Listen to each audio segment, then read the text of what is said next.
घर में चल रही खुशियों के बीच किसी ने भी यह नहीं सोचा था कि अचानक ऐसा तूफान आने वाला है जो पूरे परिवार को हिलाकर रख देगा। जगद्धात्री पिछले कई दिनों से लगातार किसी बड़े सच तक पहुंचने की कोशिश कर रही थी। उसे शुरू से ही महसूस हो रहा था कि घर में कोई ऐसा इंसान है जो सामने से मासूम बनकर सबको धोखा दे रहा है। लेकिन उसे सबसे बड़ा झटका तब लगा जब उसके शक की सुई धीरे धीरे रुद्र की तरफ जाने लगी।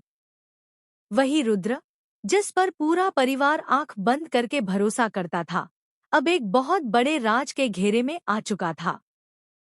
शुरुआत में किसी को भी जगद्धात्री की बातों पर विश्वास नहीं हुआ, क्योंकि रुद्र हमेशा परिवार का सबसे जिम्मेदार और समझदार सदस्य माना जाता था।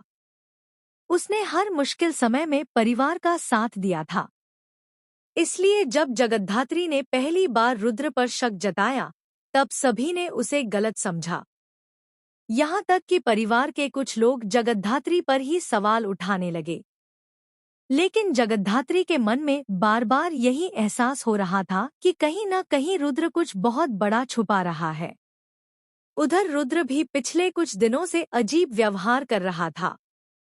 कई बार वह देर रात चोरी छिपे किसी से फोन पर बात करता दिखाई देता।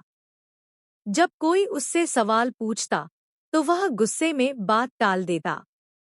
यही बातें अब जगद्धात्री के शक को और मजबूत करने लगी थी।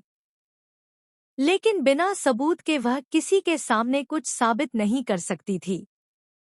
इसलिए उसने चुपचाप खुद ही सच्चाई तक पहुंचने का फैसला किया। एक रात जगद्धात्री को रुद्र के कमरे से कुछ अजीब आवाजें सुनाई देती हैं। वह चुपचाप वहां पहुंचती है और दरवाजे के बाहर खड़े होकर उसकी बातें सुनने लगती है। तभी अंदर से रुद्र की आवाज सुनाई देती है। वह किसी से कह रहा होता है कि अब बहुत जल्द सब कुछ उसके कंट्रोल में आ जाएगा और किसी को उस पर शक भी नहीं होगा। यह सुनते ही जगद्धात्री पूरी तरह चौंक जाती है। लेकिन असली झटका उसे तब लगता है जब रुद्र एक ऐसे राज का जिक्र करता है जो पूरे परिवार की जिंदगी बर्बाद कर सकता है। अब जगद्धात्री को यकीन हो जाता है कि रुद्र जरूर किसी बड़ी साजिश में शामिल है। लेकिन वह जल्दबाजी में कोई कदम नहीं उठाती। वह पहले पूरा सच और सबूत इकट्ठा करने का फैसला करती है। अगले दिन से ही वह चुपचाप रुद्र पर नजर रखना शुरू कर देती है। धीरे धीरे उसे कई ऐसी बातें पता चलती हैं